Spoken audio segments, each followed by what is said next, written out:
আমার ভীষণ প্রিয় বন্ধুরা, চ্যানেলটাকে প্লিজ না সাবস্ক্রাইব করে যেও না। হাবিবপুর গ্রামের কিছু দূরেই ছিল বিশাল এক জঙ্গল। সেই জঙ্গলে রোজ কাঠ কাটতে যেত সেই গ্রামেরই এক কাঠুরে। ঘরেতে তার স্ত্রী ছাড়া কেউ ছিল না। সে ছিল খুবই গরিব, কিন্তু সে খুবই সরল সাদাসিধে ছিল, কিন্তু তার স্ত্রী ছিল অত্যাধিক লোভী। এই নিয়ে তাদের মধ্যে টাকা পয়সা নিয়ে রোজই ঝগড়া লেগে থাকে।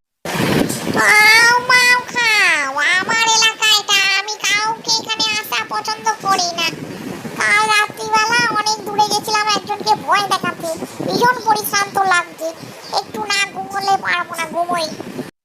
ভূতটা সবে একটু ঘুমিয়েছে, কাঠুরেটা এসে তার উল্টো দিকের গাছটাই কাটতে আরম্ভ করলো। কাঠের খটখট আওয়াজে ভূত উঠে পড়ল।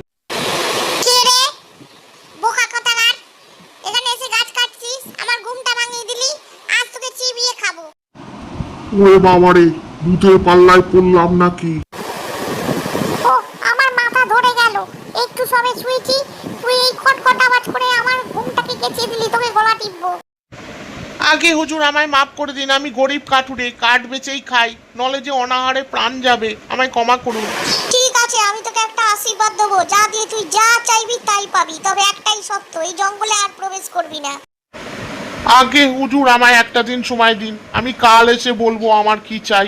আমার বউকে আমি জিজ্ঞাসা করে আসছি, একটা দিন সময় দিন। আচ্ছা যা, আজকে তোকে যেতে দিলাম, কাল এসে আমার সাথে দেখা করিস।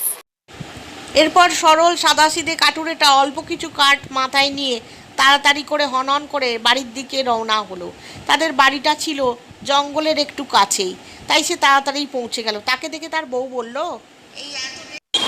এ কি কাণ্ড, এই কটা কাটে ক পয়সার হবে? তোমার কি মাথা খারাপ হয়ে গেছে? এত তাড়াতাড়ি কাঠ ভালো করে না নিয়ে সেই জঙ্গল থেকে চলে এলে?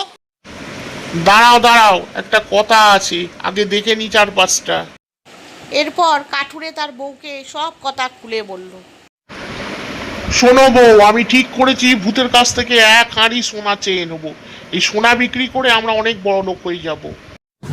না না, ওসব সোনা দানার দরকার নেই, আমি যেটা বলি শোনো, এত ভালো সুযোগ হাতছাড়া করা যাবে না, তুমি ভূতের কাছ থেকে। এরপর কাঠুরের বউ কাঠুরের কানে কানে ফিসফিস করে ভূতের কাছে কি চাইতে হবে সেটা শিখিয়ে দিল। ঠিক বলেছো বউ, ঠিক বলেছো, আমি ভূতের কাছে এই আশীর্বাদটাই চাইবো। পরের দিন ভোর হতেই কুঠার হাতে কাঠুরেটি বেরিয়ে পড়ল সেই জঙ্গলের উদ্দেশ্যে। চলতে চলতে সেই পৌঁছে গেল সেই গভীর জঙ্গলে, সেই গাছের কাছে। কাঠুরে জঙ্গলে গিয়ে চলে গেল সেই গাছটার কাছে যেখানে ভূতের সাথে তার দেখা হয়েছিল। তারপর খুব জোরে জোরে চিৎকার করে সে ভূতকে ডাকতে লাগলো। কিছুক্ষণ পর ভূত দেখা দিয়ে বলল, ও তুই এসেছিস কাটুরে, ঠিক আছে শোন, এই আশীর্বাদ পাওয়ার পর তুই কিন্তু জঙ্গলে আর আসতে পারবি না, যদি আসিস তাহলে তোর মৃত্যু ঘটবে।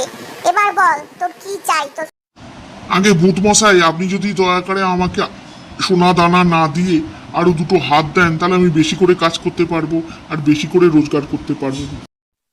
এ কি, এ কাঠুরে বোকা না পাগল? দুটো হাত চাইছে, দুটো হাত থাকছে, আরো দুটো হাত। ঠিক আছে, যা বলছি যেমন তাই দিনে যা, এই জঙ্গল থেকে বেরোনো মাত্র তুই যেটা চাইছিস তাই।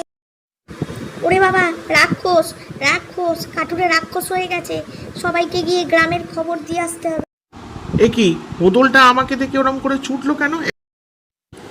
রাক্ষস রাক্ষস, আমাদের গ্রামে রাক্ষস ঢুকেছে, ওরে দেখে যা, রাক্ষস এসছে, রাক্ষস বাঁচা, রাক্ষস এসছে, রাক্ষস।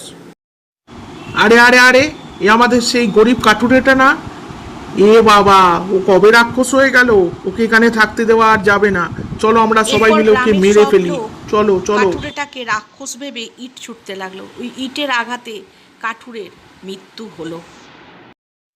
বন্ধুরা, এরকমই নতুন নতুন মজার মজার ভিডিও পেতে চ্যানেলটা সাবস্ক্রাইব করো।